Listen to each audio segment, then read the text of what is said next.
네,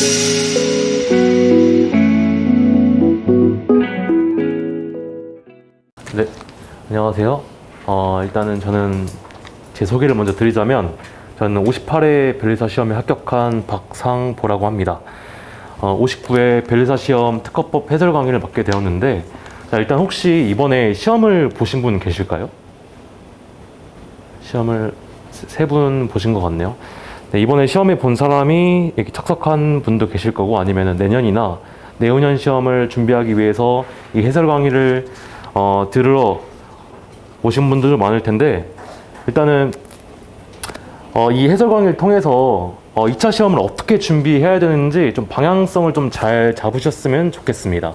자, 그래서 일단은 58회가 아니라 59회죠. 59회 시험의 특징부터 좀 말씀드릴게요. 전반적으로.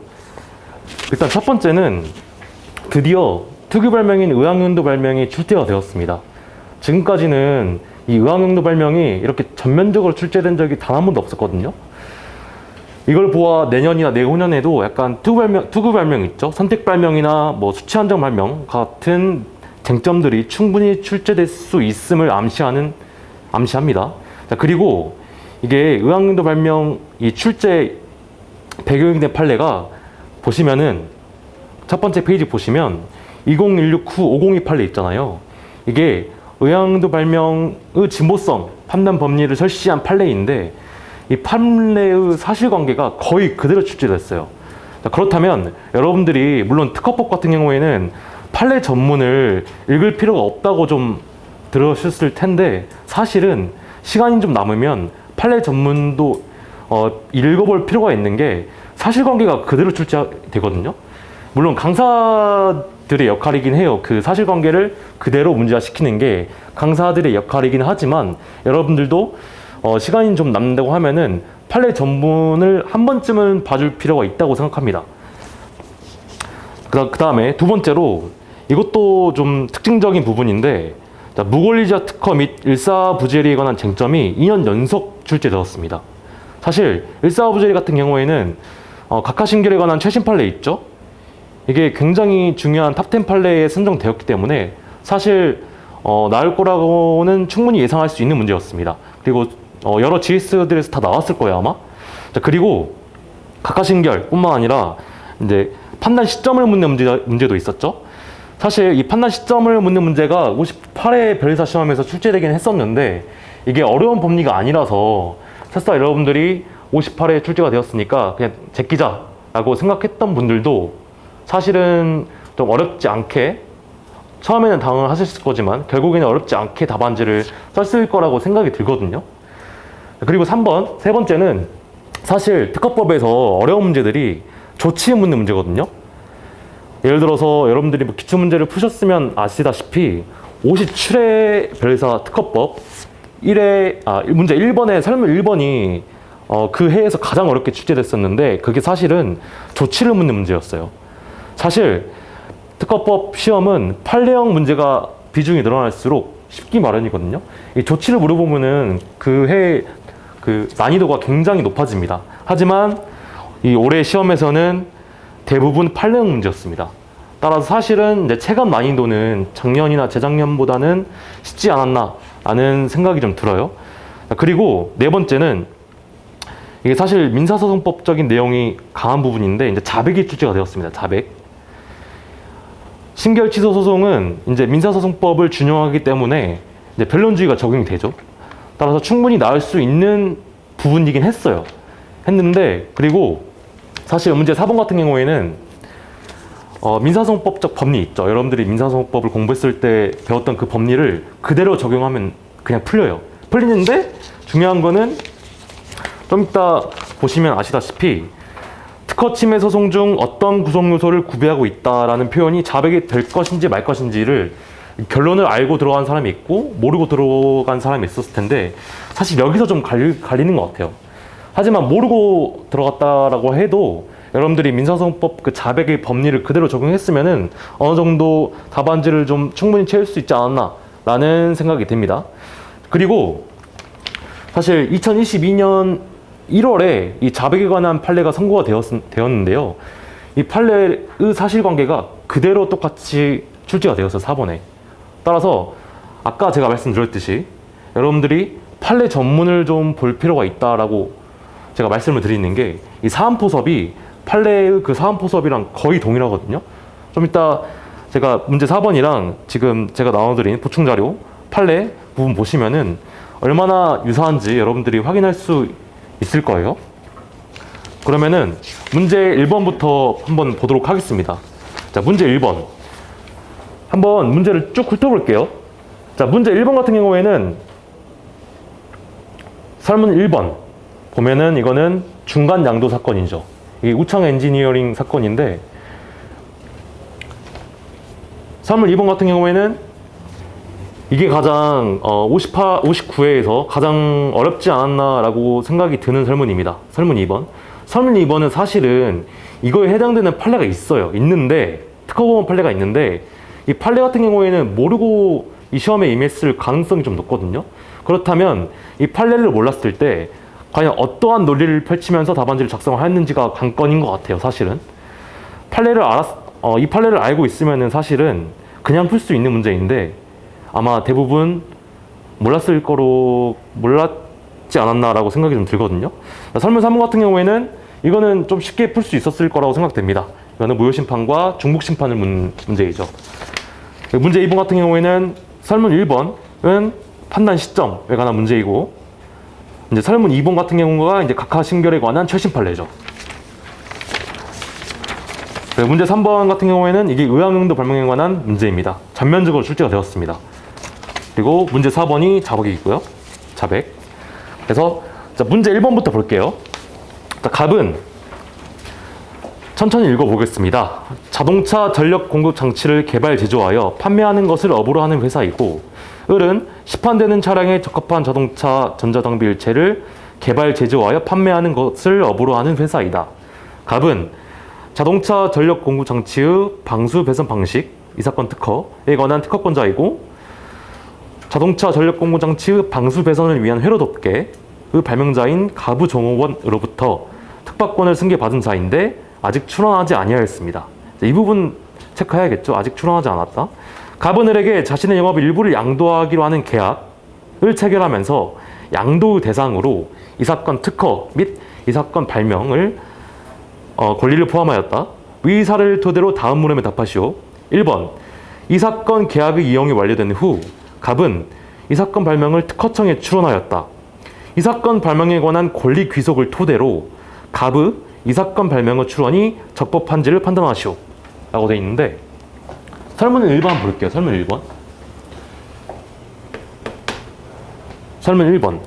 설문 1번에서 물어본 거는 이 사건 발명이죠. 이거 헷갈리면 안 돼요.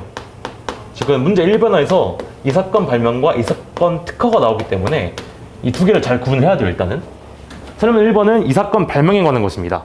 그러면 문제를 그대로 한번 따라가 볼게요. 원래는 갑의 종업원이 발명을 하였죠.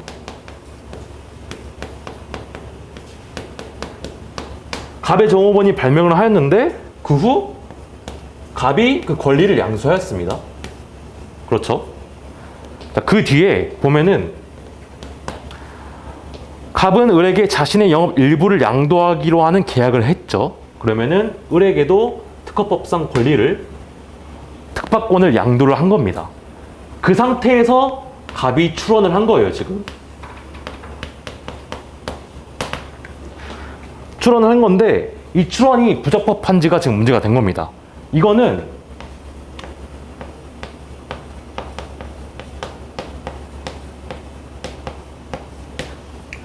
(2020) 후 10087 판례를 그대로 적용할 수 있는 문제인데, 당연히 출원이 부적법하겠죠. 왜냐하면은 갑은 을에게 특허를 받을 수 있는 권리를 양도하였기 때문에 갑은 현재 무권리자입니다. 따라서 갑의 출원은 부적법합니다. 부적법하고, 여기서 중요한 게 사실은 이 판례 있잖아요. 이게 58회 변리사 특허법 시험에서도 출제가 된 판례입니다.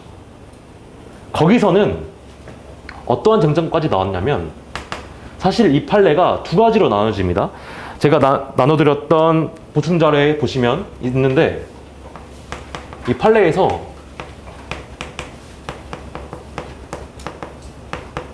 제38조 제2랑 제3자에서 제3자의 의미까지 설치를 하거든요.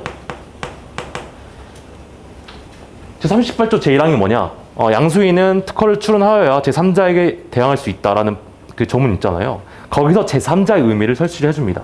그 제3자는 양수인과 법률상 양립할 수 없는 지위에 있는 사람이다 라는 판례까지가 58에 나왔고 59회 같은 경우에는 여기까지만 출제가 되었어요. 갑이한 출원은 무권리자 출원이다 했죠. 3물 1번은 쉬워요. 내용은 여기까지예요. 근데 중요한 게 뭐냐면 3물 1번 배점 10점이거든요. 사실은 이 내용만 가지고 배점 10점을 구성하기가 좀 어려운 부분이 있어요.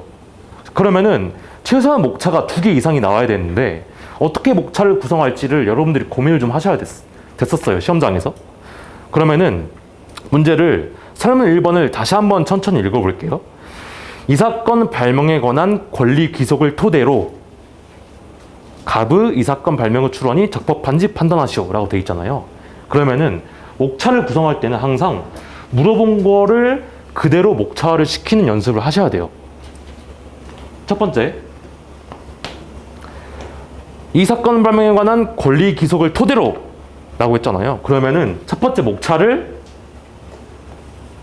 권리 귀속자가 누구인지를 먼저 판단해 줘야 합니다. 권리 귀속자가 누구죠 지금? 을이죠. 을. 그 다음에 두 번째, 이 사건 출원이 적법한지를 판단하면 됩니다. 사실 1번, 2번 같은 경우에는 일거에 처리할 수 있거든요. 근데 배점이 10점이라서 일부러 나눠준 거예요.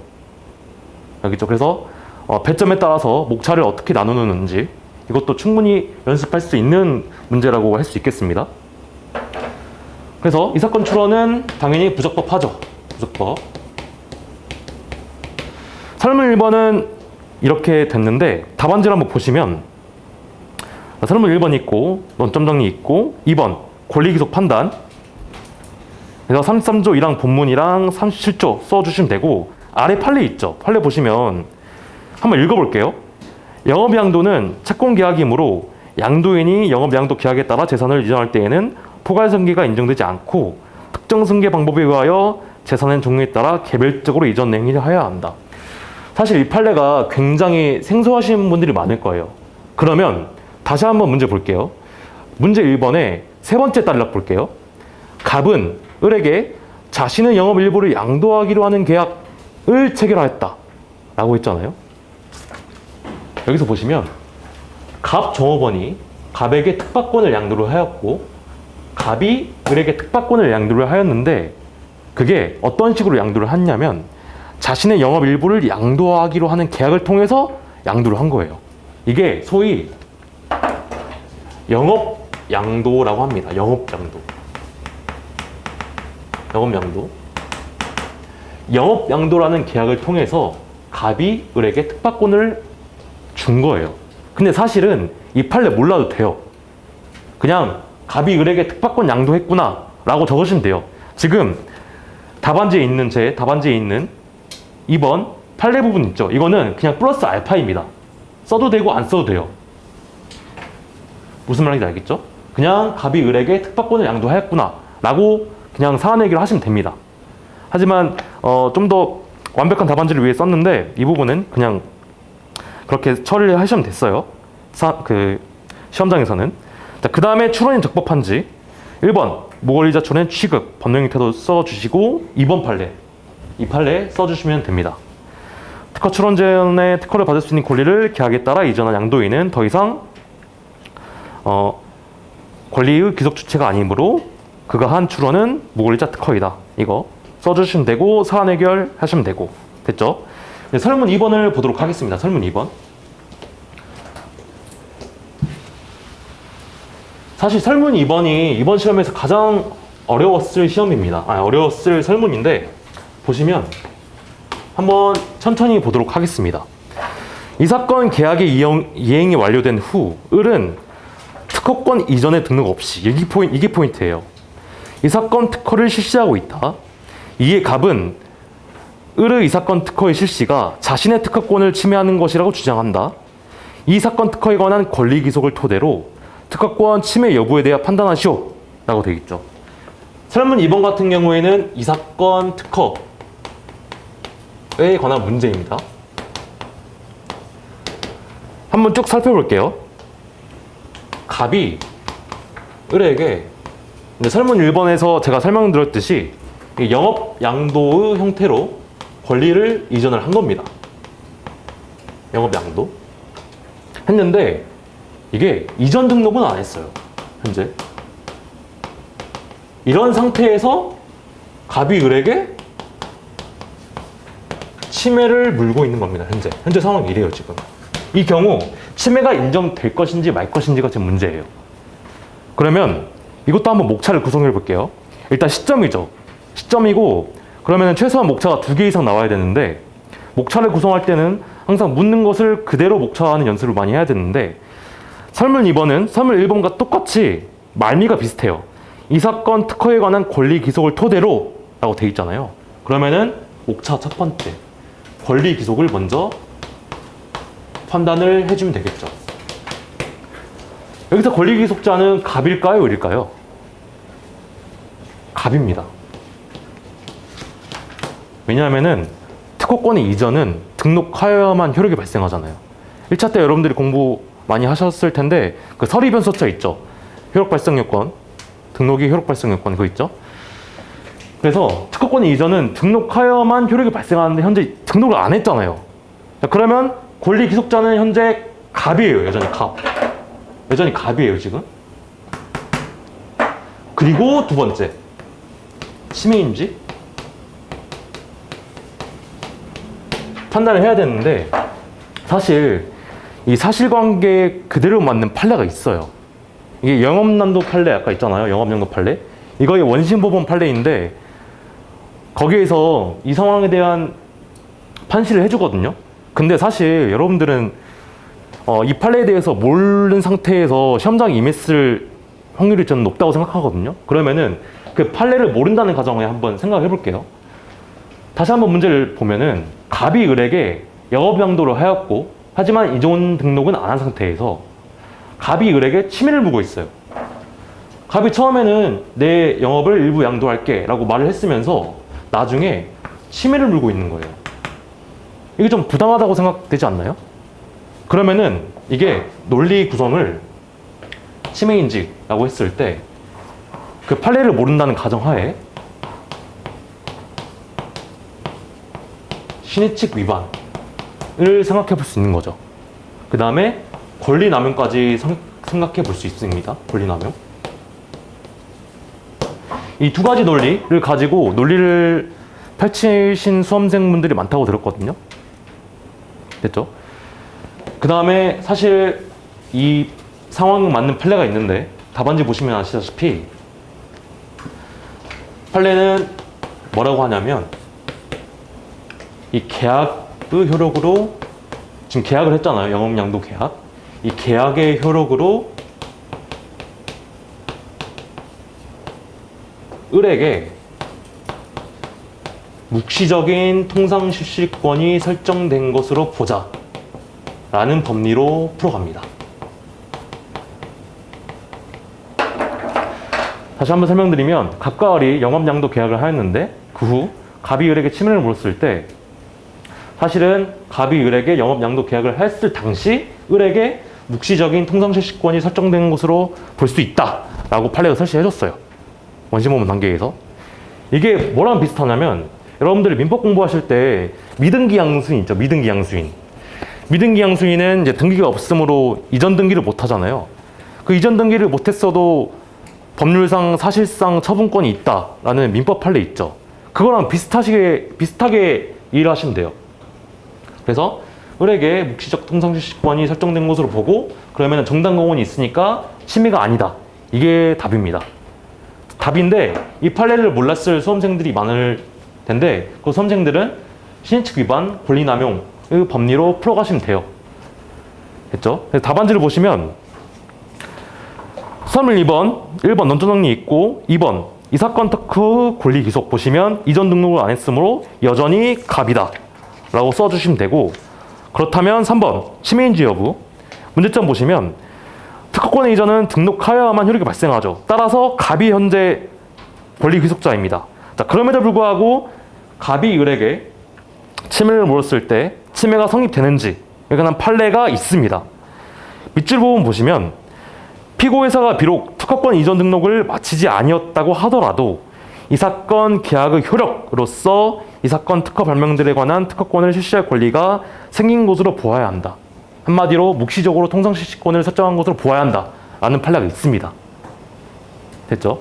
다시 한번 말씀드렸다시피 이 판례 몰랐어도 신의칙 위반이나 권리남용 논리로 풀어가셔도 돼요. 충분히 아마 배점이 될 겁니다. 그리고 검토 부분 보시면 제가 방금 설명드렸듯이 미등기 건물 양수인, 이것도 판례가 설치한 법리거든요.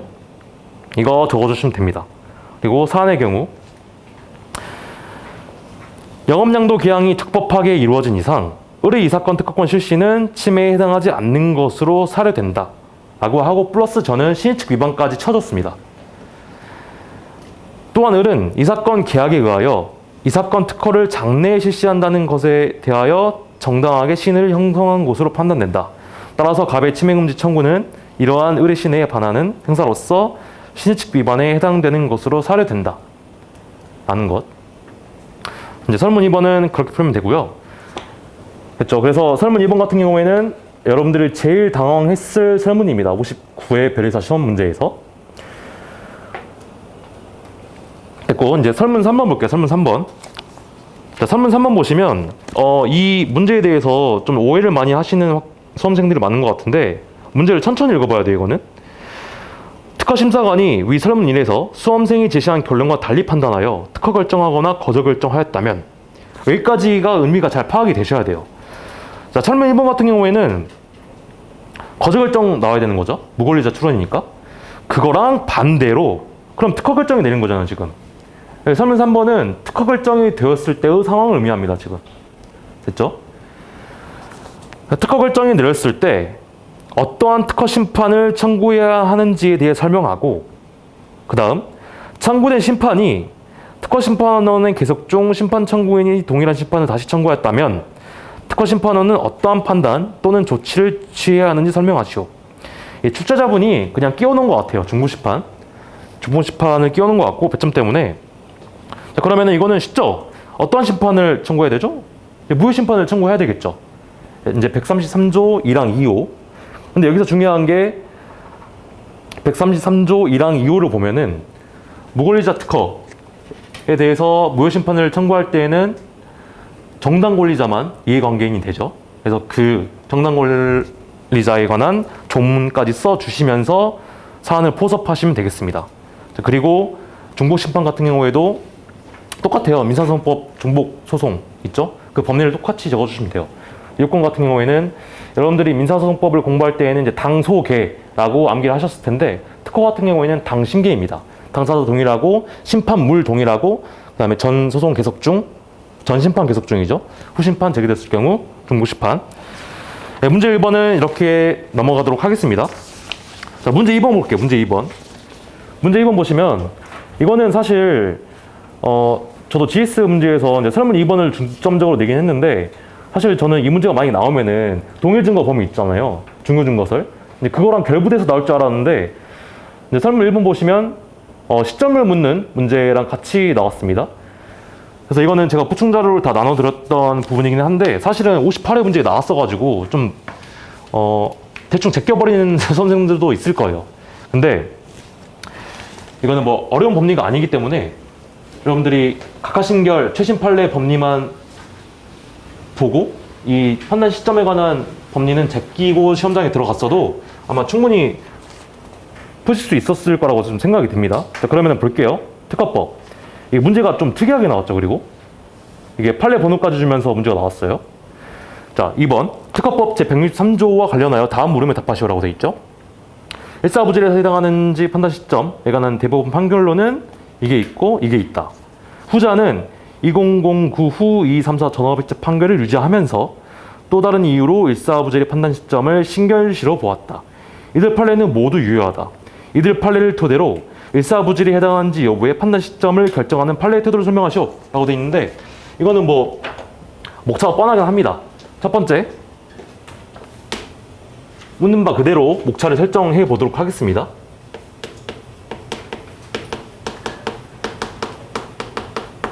이제 판단 시점이 심판 청구 시 인 경우는 뭐죠? 일사부질 중에 어떤 요건과 관련해서 판단 시점이 심판 청구 시죠? 이거는 선행 확정 심결이죠. 이거는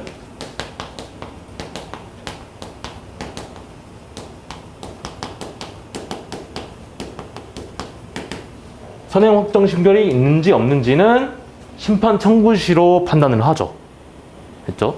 자, 그러면은 이것도 답안지를 작성하실 때 종래 판례 같은 경우에는 심결시를 기준으로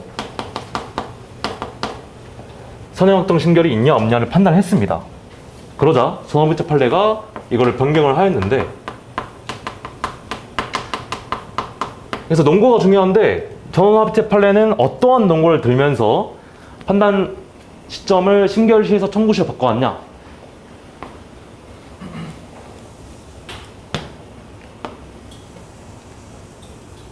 이제 전원합의체 판례에서 특별한 상황을 들면서 설명을 해줘요. 자, 보시면 여기 만약에 무효심판 청구를 했다고 해볼게요. 청구 1이라 하고 청구 2라고 하겠습니다. 청구 2. 그러면 여기를 중점적으로 보도록 할게요. 만약에 종래 판례처럼 판단 시점을 신결시로 보면은 어떠한 문제가 생기는지를 위주로 보겠습니다. 보시면 일단은 이쪽을 기준으로 볼게요. 무효심판 청구를 했어요. 근데 청구할 당시에는 지금 확정된 신결이 없죠? 없어요.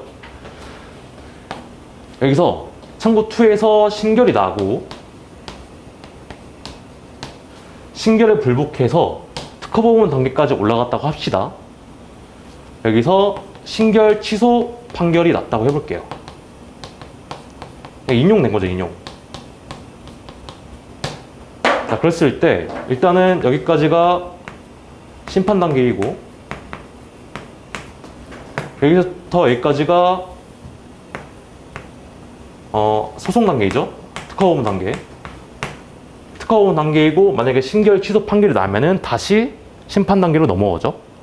심판 단계. 자, 이런 상태에서 만약에 여기 있죠. 무효심판 청구 1. 이게 신결이 여기서 확정 났다고 해볼게요. 만약에. 자, 그렇다면 이 상황에서 만약에 신결 취소 판결이 나서 다시 심판 단계로 넘어갔다 그랬는데, 만약에 종래 판례처럼 일사부질의 판단 시점을 심판 청구시가 아닌 신결시로 보게 된다면 여기서는 무조건 각하 심결을 할 수밖에 없어요. 왜냐하면 중간에 신결이 확정되기 때문에 신결시로 본다면은 무조건 각하 심결 할 수밖에 없겠죠. 그러니까 신결 취소 소송에서 판결까지 받고 다시 심판까지 내려왔는데도 불구하고 앞에 신결이 확정됐다는 이유로 각하 심결을 할 수밖에 없는 거예요, 지금. 이해가 되나요? 만약에 종래 판례처럼 이 신결시를 기준으로 판단하게 된다면, 이러면은 문제가 두 가지가 생깁니다. 첫 번째는 국민의 재판 청구권을 과도하게 제한하게 되죠. 그 다음에 애써서 신결 취소 소송에서 판결이 내려졌는데 이 판결이 무의미하게 되죠. 무의미. 신결 취소 소송 판결이 무의미하게 된다. 여러분들은 이 두 가지 논거만 잘 작성해 주시면 돼요. 그래서 전화부채 판례에서 신결시를 심판 청구시로 바꾸는 전화부채 판례에서 이러한 특정한 상황을 들면서 판례를 바꿔버립니다. 이 특정한 상황에 대해서 이해를 좀 하실 필요가 있어요. 이게 1번 목차예요. 판단 시점을 심판 청구시로 보는. 그리고 이 다음 두 번째,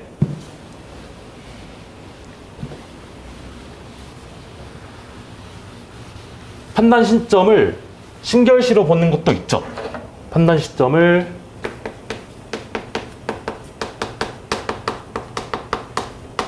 신결시로 보는 거는 어떠한 조건에 관련한 거죠? 일사부재리 조건 중 동일 사실, 동일 증거와 관련된 요건을 판단할 때는 신결시를 기준으로 하죠. 그래서 동일 사실, 동일 증거를 판단을 할 때는 신결시를 기준으로 판단을 합니다. 왜냐하면은 심판 청구를 하고 청구 이유는 보정이 가능하잖아요. 그 보정을 한 거를 전부 다 고려를 해서 동일 사실, 동일 증거 이제 판단을 합니다. 그러면은 신결시를 기준으로 판단을 해야겠죠. 그래서 동일 사실, 동일 증거와 관련된 요건 같은 경우에는 신결시를 기준으로 판단을 합니다. 그리고 하나의 판례를 더 적어줄 수 있는데, 판례가 지금 두 가지가 나왔잖아요. 심판 청구 시가 요건인 판례가 있고 신결시인 판례가 있잖아요. 이 둘의 관계까지도 설명을 해줍니다. 판례가. 그래서 선행 확정 신결과 관련한 요건에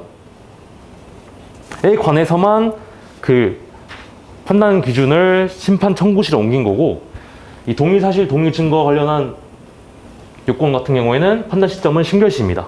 그래서 이 판례에 적어주시면 되고, 다 먼저 볼게요. 그래서 이거는 뭐 많이 일사부재를 공부를 하셨으면 아셨을 판례일 것 같은데, 그래서 설문 1번 보시면 1번 일사부재의 의 취지 있고, 2번 판단 시점을 심판 청구시로 보는 경우의 판례. 방금 제가 말씀드린 거 있죠? 그 특정한 상황, 그 특정한 상황에서 보면은 관련 확정 신결의 등록이라는 우연한 사정에 의하여 헌법상 보장된 국민의 재판 청구권을 과도하게 침해할 우려가 있고, 두 번째, 신결을 취소한 법원 판결을 무의미하게 하는 불합리가 발생하게 된다. 이 두 가지 논거를 통해서 심판 청구시로 바꿔버립니다. 됐죠? 그 다음에 판단 시점을 신결시로 보는 경우의 판례. 이거는 동일 증거, 동일 사실, 이 조건과 관련한 요건이죠. 그래서 청구의 이유를 보정하는 것이 가능한데, 따라서 신결시까지 보정된 사실과 증거를 모두 고려하여 신결시를 기준으로 일사부재리 원칙에 위반되는지 여부를 판단한다 라고 적어주시면 되고, 4번은 이들의 관계. 대법원 판례는 일사부재리 판단 기준 시점은 심판 청구를 제기하던 당시를 보아야 한다고 하였는데, 이는 이거 다 법원에서 설치를 해준 내용입니다. 이는 선행 신결의 확정을 판단하는 기준 시점이 쟁점이 된 사안에서 일사부재리 원칙의 대세로 제3자의 권리 제한을 최소화하기 위하여 부득이하게 선행 신결의 확정과 관련하여서만, 됐죠? 이 판례. 그 기준 시점을 신결시에서 심판 청구시로 변경한 것이다. 이거 적어주시면 됩니다. 됐죠? 설문 2번 바로 넘어가 보도록 할게요. 자, 특허법 제163조 단서 규정의 의의와 보험 규정에서 각하 신결을 볼 수 있는 적용 범위에 관한 판례의 태도를 설명하시오. 라는 거 있죠? 이거 볼게요. 이거는 이제 각하 신결에 관한 최신 판례입니다. 최신 판례. 최신 판례여서 여러분들이 충분히 그 논거를 암기를 하고 들어갔을 텐데, 한번 볼게요. 또 볼게요, 이거요. 이게 사실은 좀 복잡해요. 이게 3트랙인데, 자, 여기서 우리 갑에게 무심판 청구를 하였습니다. 무심판 청구를 하였는데, 진보성 거절 이유로, 진보성 무효 사유로 무심판을 청구를 했어요. 그랬을 때 선행 발명 1과 일본 공개 특허 공보 1로 이 두 가지 선행 문헌을 기초로 하여 진보성 무효 사유로 그 심판을 청구한 겁니다. 지금 설문 2번은 제가 실제 사안을 들어서 설명한 거예요. 지금 각하 신결에 관한 최신 판례 있죠. 그 실제 사안을 제가 설명을 드리는 겁니다. 그랬을 때 여기서 기각 신결이 났습니다. 기각 신결이 확정이 되었다고 해볼게요. 확정이 되었고, 자, 그 다음 두 번째 심판. 네, 이번에는 병이 갑에게 똑같은 특허권을 대상으로 해서 무효심판을 또 청구를 합니다.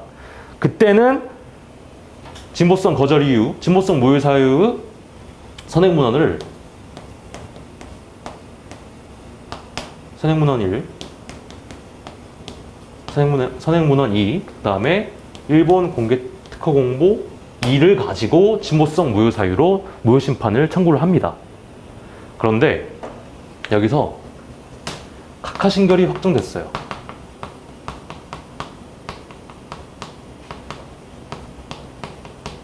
그 이유는 첫 번째 청구랑 두 번째 청구랑 이거를 증거를 비교를 했을 때 다르죠. 다르긴 한데 판례는 동일 증거의 범위를 확정된 신결의 결론을 번복할 만한 유력하지 않은 증거가 부과된 것까지 동일 증거로 보잖아요. 따라서 여기서 판례가 물론 새로운 증거가 부과되었지만 동일 증거로 보아서 일사부재 원칙에 위배된다고 보아 각하신결을 확정을 했습니다. 그렇죠? 여기까지는 지금까지 아는 거예요. 아는 사실인데 이제 각하신결에 관한 최신 판례는 여기까지 나오는 거죠. 한 번 더 걸어요. 병이 갑을 상대로 무효 심판을 한 번 더 청구를 하는데 이번에는 선행발명 2, 선행발명 3을 가지고 청구를 합니다.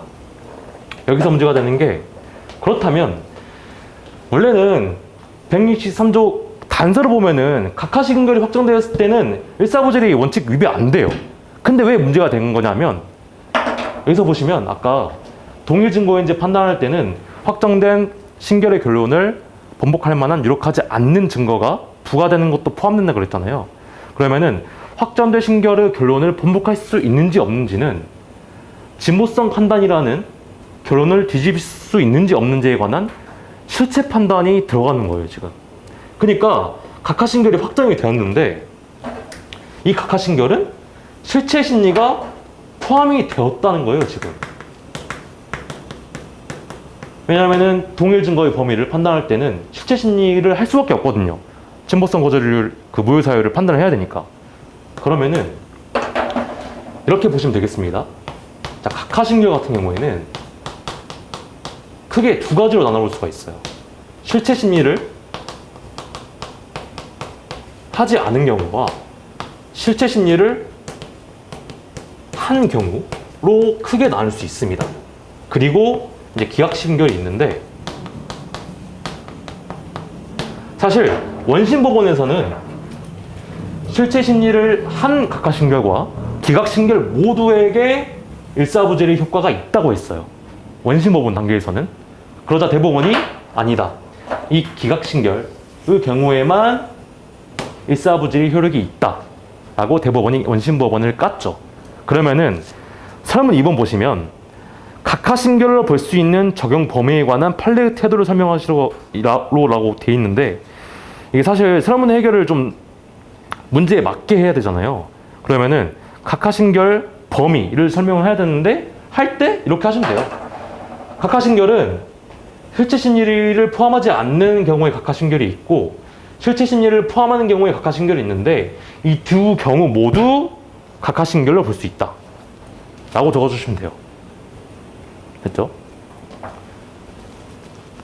사실 이 경우가 일반적이긴 하죠. 실체 심리가 없는 경우에 각하신결이 일반적이긴 하죠. 하지만 동일 증거의 범위에 관한 판단 때문에 실체 심리가 들어가게 되어서 지금 이 설문 2번이 문제가 된 겁니다. 됐죠? 사실 설문 2번은 더 설명할 게 있긴 하거든요. 왜냐면은 여기뿐만 아니라 이 확정된 신결이 여기도 있잖아요. 그러면 이 두 가지 관계도 판단을 해줘야 되거든요, 사실은. 이거는 생략하도록 하겠습니다. 이거는 됐고 이제 문제 3번 넘어가 보도록 하겠습니다. 문제 3번. 이제 문제 3번은 의학응도 변명이 드디어 나왔죠.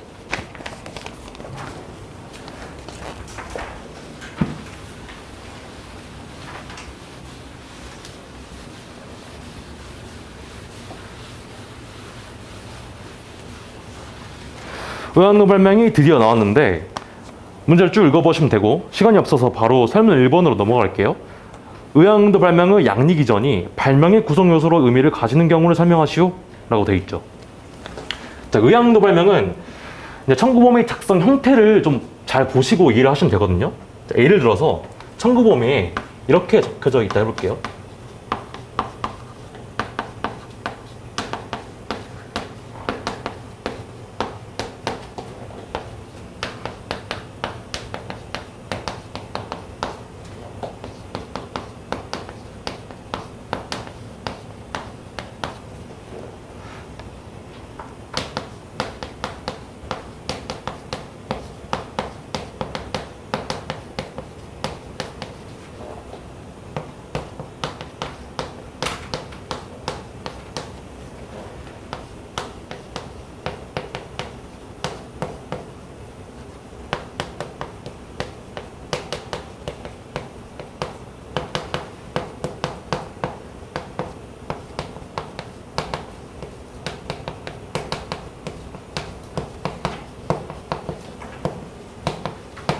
이 청구 범위를 보시면은 의왕도 발명이 좀 쉽게 이해가 될 텐데, X물질 포함하는 알파 수용체 저하여 Y 질명 Z 약효를 나타내는 1일 1에 1mg 경구투여하기에 적합한 조성물 봤을 때 이 X물질이 뭐죠?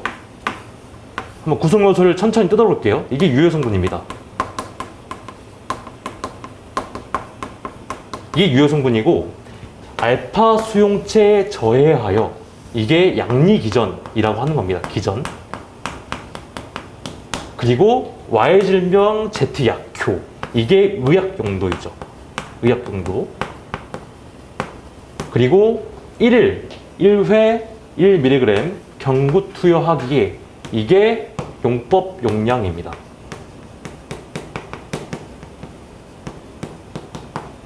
됐죠?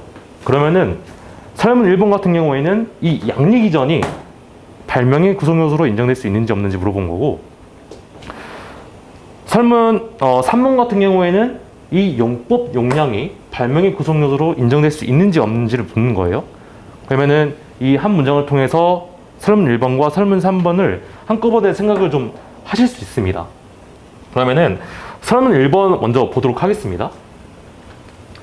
이거를 이제 케이스 1이라고 하고, 이거를 케이스 2라고 하겠습니다. 케이스 2는 비교를 하면은 좀 이해를 하시기 편할 텐데, 포함하는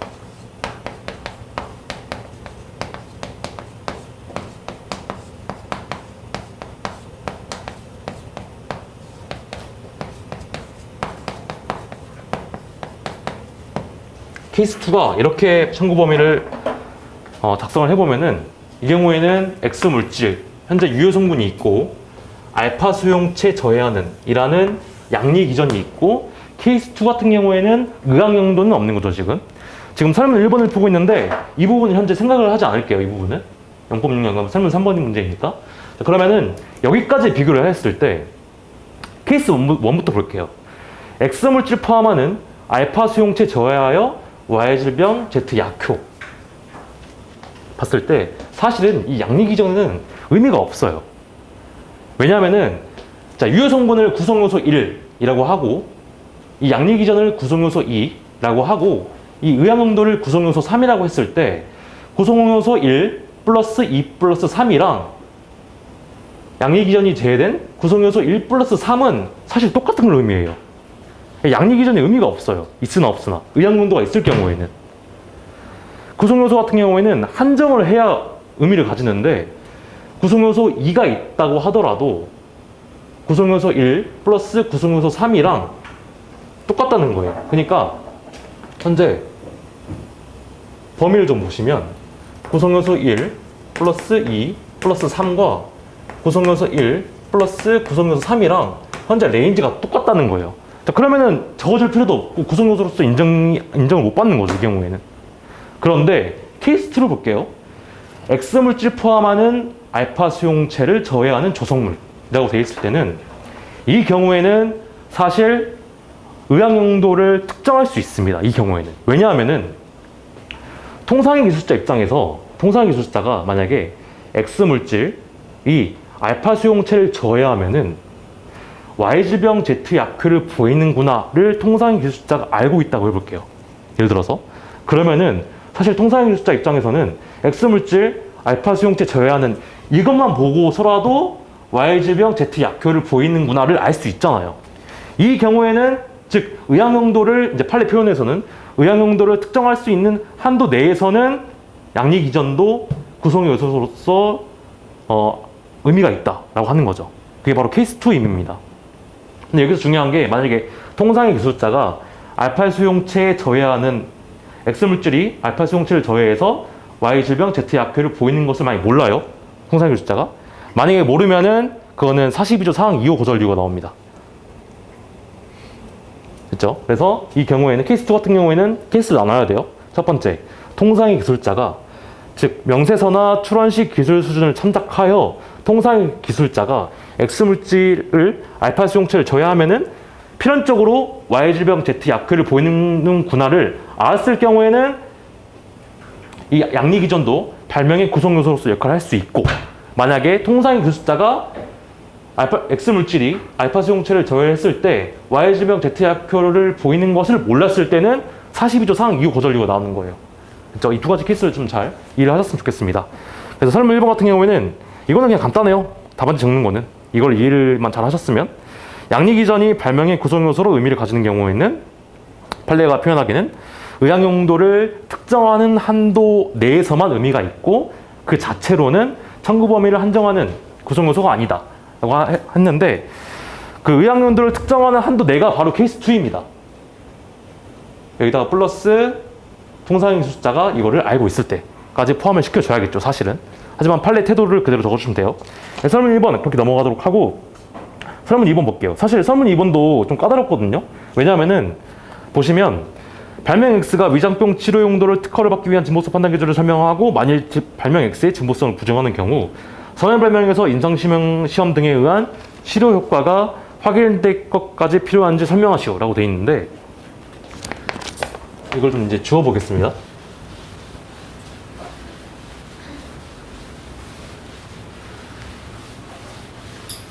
지어보면은 설문 2번도 좀 까다로워요. 왜냐하면은 잘 보시면 사실 의학용도 발명 진보성 판례는 여러분들이 잘 알고 계실 거예요.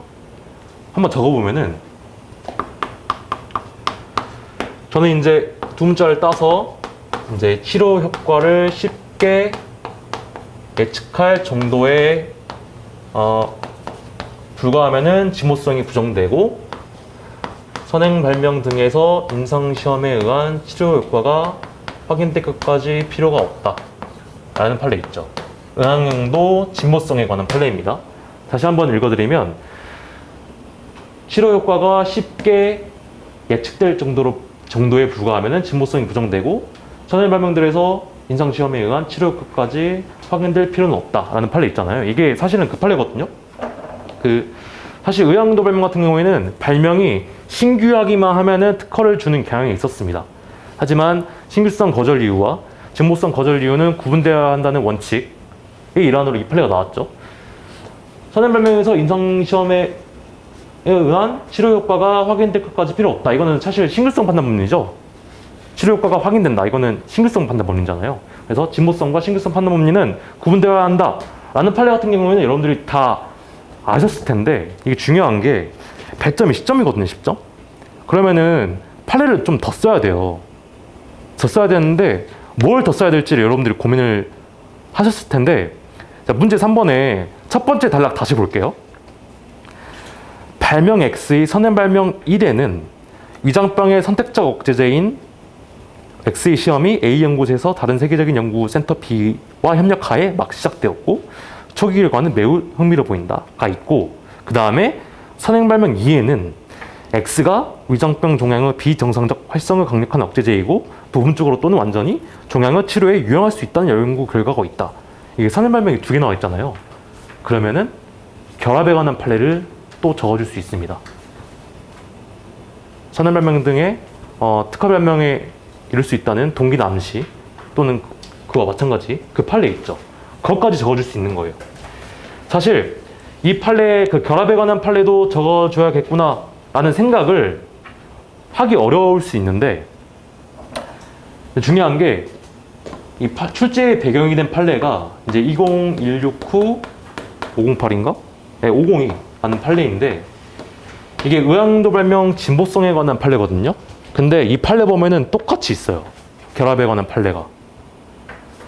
그래서 사실 판례 전문을 뭐 특허법은 읽어볼 필요가 없다라고 말을 하는데 사실은 시간이 있으면은 읽어볼 필요가 충분히 있다고 생각을 합니다. 그래서 2016-5011 보면은 결합에 관한 판례도 나와 있습니다. 그래서 목차를 한번 다시 작성을 해볼게요. 첫 번째, 진보성의 적어주시고, 두 번째, 의학도 발명 진보성 판단 법리 있죠?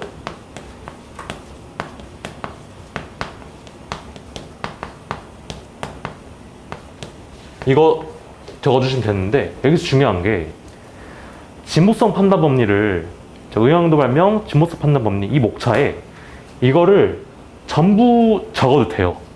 근데 문제 한번 다시 읽어볼게요. 진보성 판단 기준을 설명하고 만일 발명 X의 진보성을 부정하는 경우 선행 발명에서 임상시험 등에 의한 치료 효과가 확인될 것이 필요한지 설명하시오. 이 뒤에 부분은 이거거든요. 이거 선행 발명들에서 임상시험에 의한 치료 효과가 확인될 필요가 없다. 이거 있죠. 그러니까 판례를 분설해서 적어야 돼요. 왜냐면은 따로 보러 왔으니까. 진보성 판단 기준 설명하고 이 진보성 판단 법리에 이 앞에 있죠. 앞에 치료 효과가 쉽게 예정될 정도에 불과하면은 진보성이 보정된다. 이 판례를 적어주시고 세 번째, 묻는 바 그대로 목차를 설정하면은 확인될 것이 필요한지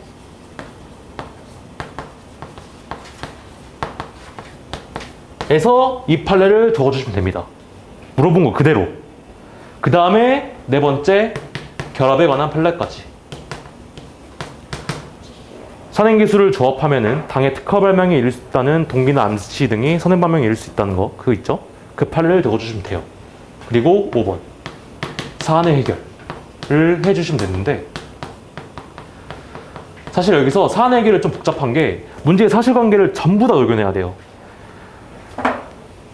첫 번째 단락, 선행 발명 1에는 초기 결과는 매우 흥미로워 보인다. 이것까지 포섭을 또 해주셔야 되고 그 다음에 선행 발명 2에는 X 위장병 종양은 비정상적 활성 강력한 억제제이고 부분적으로 또는 완전한 종양은 치료에 유용할 수 있다는 연구 결과가 있다. 여기까지 포섭을 해주셔야 됩니다. 그래서 이 첫 번째 단락에서 이 마지막 두 문장을 포섭을 해주시고 두 개의 기술 분야가 같으므로 충분히 결합을 할 수 있을 거로 보인다 라고 한 다음에 이 두 개를 결합을 했을 때 진보성을 그 치료 효과를 쉽게 예측할 정도로 보인다. 따라서 진보성은 부정된다 라고 결론을 내려주시면 돼요. 그래서 이제 설문 2번도 좀 어려우셨을 텐데 설문 2번에서 중요한 게 목차 2번과 목차 3번을 나눠야 된다는 거. 왜냐면 묻는 바가 확실하기 때문에. 그 다음에 4번, 결합에 관한 판례를 가미를 해야 된다는 거. 그리고 5번, 사안의 해결도 문제에서 주어진 사실관계를 그대로 녹여내야 된다는 거 이고요. 자, 그 다음 중요한 게 이 모든 것은 이 2016-501이라는 의학도 발명 진보성에 관한 판례에서 전부 판례가 설치한 그대로의 논리입니다. 판례 보시면은 보충자료 보시면 판례 있는데 똑같아요. 그래서 여러분들이 특허법 공부를 하실 때 판례 전문을 한번 읽어보면은 좀 더 문제를 쉽게 풀 수 있지 않나 라는 생각을 해봅니다. 이제 설문 3번 같은 경우에는 이거는 그냥 넘어갈게요. 이거는 뭐 용법 용량도 특허가 부여될 수 있죠.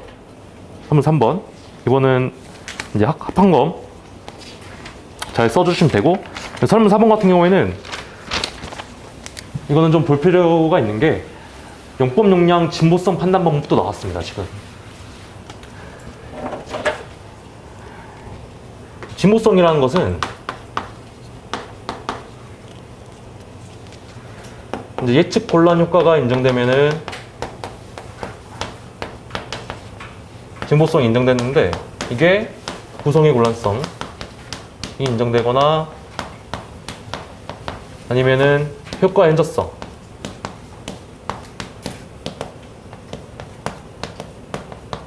이 인정되면 되는데 효과 현저성은 이질적인 효과나 양적 현저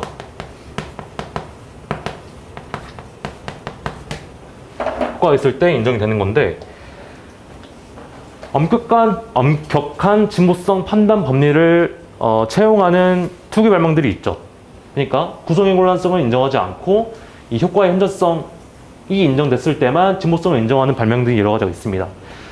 첫 번째로 선택 발명. 자, 이거는 물론 최신 판례가 나왔긴 했죠. 선택 발명에서 이제 라세미체 발명, 그다음에 염 발명, 그다음에 용법 용량 발명, 그다음에 결정형 발명, 그다음에 수치한정 발명.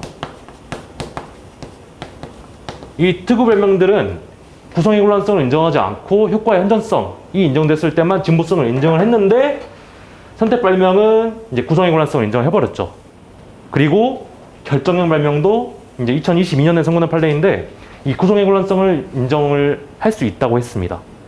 그렇다면 나머지 있죠. 라세미체, 염법 용량, 수치한정 발명 같은 경우에는 이 효과의 현저성, 이질적인 효과나 양적 현저 효과가 있을 때만 진보성을 인정할 수 있습니다.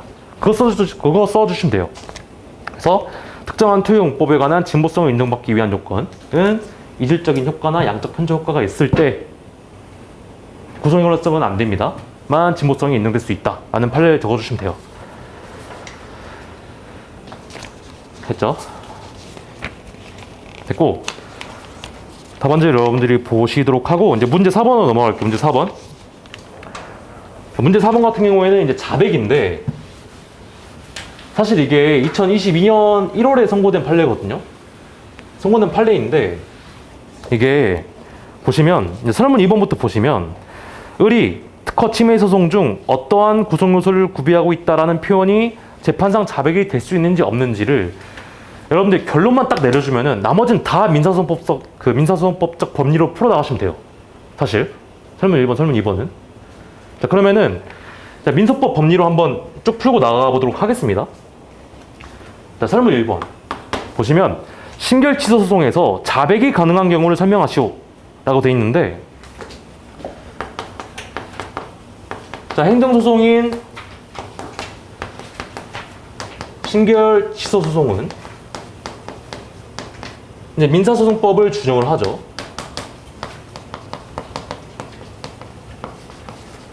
민소법을 준용을 함으로 이제 변론주의가 적용이 됩니다. 변론주의. 그러면은 이제 자백이나 의제 자백도 인정된다라는 판례가 있습니다. 이 판례 적어주시면 돼요.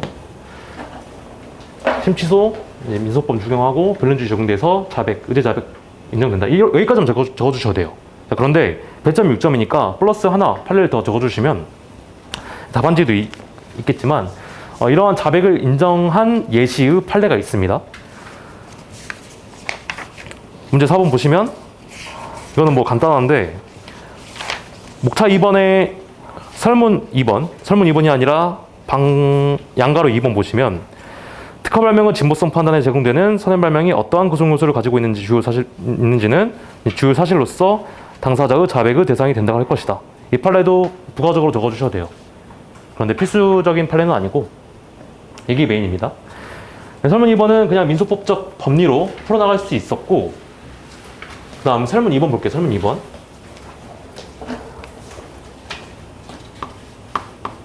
설문 2번. 을이 특허 침해 소송 중 어떤 구성 요소를 구비하고 있다라고 한 표현은 재판상 자백인지 설명하고 취소 가능한지 설명하시오 라고 돼 있잖아요. 그러면은 일단은 목차를 구성할 때 목차는 묻는 바를 그대로 목차로 설정을 해야 되는데, 재판상 자백인지 설명하라 했으니까 첫 번째, 이 표현이 재판상 자백인지 볼게요. 그렇다면 똑같아요. 요건. 첫 번째, 자백의 요건이 뭐죠? 변론 또는 변론 준비 기일에서 상대방의 주장과 일치하고 자객이 불리한 사실상의 진술이 있잖아요. 그럼 그대로 적어주시면 돼요. 변론 또는 변론 준비 기일에서 상대방의 주장과 일치하고, 세 번째, 자기에게 불리한 사실상의 진술이다 를 그대로 적어주시면 되고, 1번 요건. 그리고 2번 여기서는 이제 최신 판례 대법원을 적어주셔야 되는데 결론은 이래요. 어떤 구성 요소를 구비하고 있다 라고 한 표현은 재판상 자백이 될 수 있다. 이거 적어주시면 되거든요. 사실 이 판례를 몰랐으면은 자백이 될 수 없다라고 결론을 내려주신 분들도 있을 텐데 될 수 있습니다. 왜냐하면 사실상의 진술이기 때문에 재판상 자백이 될 수 있어요. 그래서 이번 판례 그냥 이 표현은 재판상 자백이 될 수 있다. 될 수 있다. 세 번째, 어떠한 경우에 되느냐라는 것도 판례가 설치를 해줍니다. 변론의 경위들을 종합적으로 고려했을 때 재판상 자백이 될 수 있다. 라는 판례도 적어주시면 되고, 이거는 최신 판례입니다. 이번 3번은 2022년에 선고된 판례입니다. 적어주시면 되고, 그 다음에 네 번째, 사안 해결을 하셔야 되는데 배점이 14점이거든요. 그러면은 사안 해결을 굉장히 길게 해주셔야 돼요. 여러분들이 이제 문제를 푸실 때 내가 기재했던 판례에 비해서 배점이 굉장히 높다라고 하면은 첫 번째로 드실 생각이 목차를 어떻게 분석해야 되지? 라는 거와 두 번째로 사안 해결을 좀 길게 해야겠구나 라는 것, 이 두 가지를 좀 고려해 주시면 되는데 이 사안 해결을 문제에 있는 사실관계를 그대로 다 포섭해 주시면 돼요. 두 번째 단락 보시면 을은 특허 침해 소송 제1심 제1의 변론기일에 Y는 특허 별명 X의 구성 요소를 B를 제외한 나머지 구성 요소를 모두 구비하고 있다고 진술하였죠. 그러자 갑이 제품 Y에 대하여 X의 구성 요소 C를 구비하고 있는지 감정 신청을 하자 을은 이 부분에 관하여 다투지 않아 감정이 필요하지 않다 라는 말까지 했습니다. 이것까지 사안 포섭을 해주시고 그 다음 세 번째 단락 이후 을이 심취소로 했는데 청구계약 판결이 내려졌답니다. 그리고 을이 구성요소 C에 관한 정전 진술을 번복하였다. 을은 제품 Y의 구성요소 C 포함 여부에 관한 간전 신청을 하였으나 10회 변론기일에서 모두 간전 신청을 하지 않아 변론이 종결되었다. 이거를 전부 다 사안 포섭해 주시면 돼요. 이러한 변론의 경위를 보았을 때 특허 침해 소송 중 어떤 구성 요소를 구비하고 있다라고 한 표현은 재판상 자백이다 라고 결론 내려주시면 돼요. 사실 이것도 판례의 사실관계를 그대로 문제화시킨 건데 만약에 판례를 몰랐다고 해도 이 어떤 구성 요소를 구비하고 있다라고 한 표현이 재판상 자백이 될 수 있는지 없는지 결론만 아셨으면 쉽게 풀었을 수 있는 문제인데 이제 판례를 안 보셨다면 결론을 몰랐을 테고 그러면 현장에서 당황할 수밖에 없었던 문제일 수도 있어요. 근데 이제 민사소송법적 법리를 잘 풀어나가시면 됩니다. 그리고 여기서 끝나시면 안 되죠. 또 물어봤잖아요. 취소 가능한지 설명하시오. 두 번째, 자, 취소 가능한지.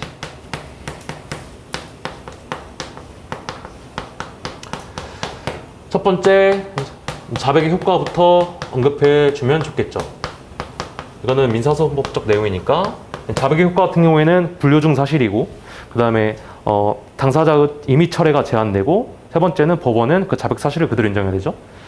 그거 적어주시면 되고 그 다음에 이제 자백의 철회, 취소 다 같은 말인데 여기서는 자백의 취소가 가능한 경우는 여러분들이 민사소송법 공부할 때 이제 오동착경이라고 공부를 많이 하셨을 거예요. 재심사유 5 그거 쭉 있죠. 그거 적어주시면 돼요. 그래서 세 번째 사안 해결을 하실 때 어떻게 하냐면 문제에 나와 있는 사실관계를 통해서는 이 오동착경이라는 특별한 사정이 없죠. 그래서 자백을 취소할 수 없다라고 결론을 내려주시면 돼요. 그렇죠? 그래서 문제 4번까지 해설을 좀 마쳤고 답안지는 여러분들이 읽어보시면 되고 자 59회 같은 경우에는 제가 나눠준 보충자료 있죠. 거기서 세 가지만 강조를 할게요. 첫 번째 1번 영업양도 이거 문제 1번 실제 배경이 된 판례입니다. 그래서 사실 설문 1번은 이 영업양도 판례를 몰라도 풀 수 있었는데 설문 2번은 사실 영업양도 판례를 그대로 적용해야 되는 문제이기 때문에 여러분들이 그리고 이 영업양도 판례는 많이 알려져 있지 않은 판례이기 때문에 사실 여러분들이 그냥 논리적으로 현장에서 작성을 했었어야 되는 문제라고 생각을 합니다. 그래서 제가 늘 강조하는 게 아무리 어려운 문제가 나와도 당황하지 말고 내가 아는 선에서 최대한 작성을 해라 라고 늘 말씀을 드렸는데 설문을 비워버리면 안 되고 최대한 내가 아는 선에서 작성을 하는 연습을 하셔야 돼요. 왜냐면 여러분들 모르면은 다른 사람들 다 모르기 때문에 너무 큰 걱정 안 하셔도 돼요. 그래서 설문 2번에서 만약 내가 이번 시험에서 뭐 영업인도 판례를 몰랐으면은, 아니, 모르는 거는 당연하고 너무 잘 알려져 있지 않은 판례이기 때문에 내가 뭐 논리적으로 잘 풀어냈다면은 아마 배점이 다 갈 겁니다. 그래서 논리적이기만 하면은 배점이 잘 되거든요. 그 부분 좀 염두를 해주시면 되고, 문제 1번도 그렇고, 그 다음에 문제 3번도 그렇고, 문제 4번도 그렇고, 전부 다 실제 판례 있죠. 그 판례의 사실관계를 기반으로 출제가 됐거든요. 그러면은 예를 들어서 그 의학용도 발명 판례 좀 볼게요. 쭉 넘어가시면 4번 의학용도 발명 있죠. 아마 한 3장 정도 넘기시면 될 거예요. 3장 정도 넘기시면 4번 의학용도 발명 있고, 그 뒤로 쭉 넘어가시면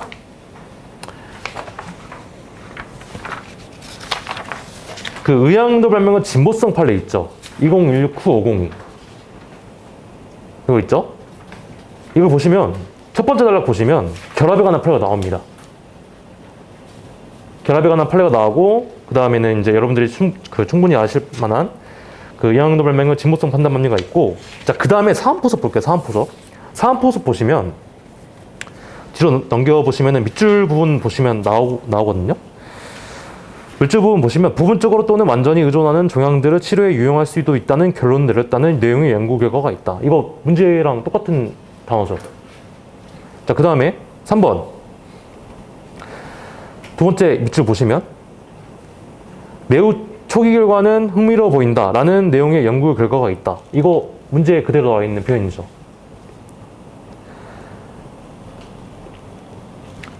그리고 오른쪽 보시면 마번, 바번 보시면, 따라서 여러분들이 마번, 바번처럼 사안포섭을 내려줬으면 됐습니다. 보시면 마번 보시면 미 선행 발명들에는 비정상적인 활동을 억제함으로써 지스트 치료의 효과가 나타날 수도 있다는 암시 동기 등이 제시되어 있다고 볼 수 있다. 또한 위 선행 발명들을 지스트 치료에 관한 것으로 그 기술 분야 및 기술적 과제가 동일하고 결합에 어려움이 없으며, 따라서 선행 발명들로부터 쉽게 예측할 수 있는 정도에 불과하다. 그 다음에 바번. 치료 효과를 선행 발명들로부터 쉽게 예측할 수 있는 이상 선행 발명들에서 임상시험 성공 등에 의하여 치료 효과가 확인되지 않아도 이행 발명의 진보성은 부정된다. 있죠. 그래서 사실은 여러분들이 특허 판례 같은 경우에는, 판례 전문 같은 경우에는 물론 특허법에 관련한 그 판례를 전부 다 그 판례 전문을 보면 시간이 부족하잖아요. 그러면은 최소한 그 탑10 판례 있잖아요. 3개년 동안 선정된 탑10 판례 경우에는 이제 판례 전문을 좀 보실 필요가 있다고 생각을 합니다. 왜냐하면 문제가 그대로 나오거든요. 보시다시피. 그래서 뒷부분 보시면은 이제 자백에 관련된 판례도 있거든요. 재판상 자백, 일반론 있고, 침해 대상 제품 구성 요소에 관한 판례 있죠. 2019-277751. 이것도 쭉 읽어보시면 아시다시피 지금 문제 4번의 사실관계랑 거의 똑같아요. 그래서 여러분들이 앞으로 공부를 하실 때 판례 전문, 사안포섭도 좀 볼 필요가 있다라고 말씀을 좀 드려보고 싶습니다. 그러면 여러분들 시험 보느라 고생 많으셨고요.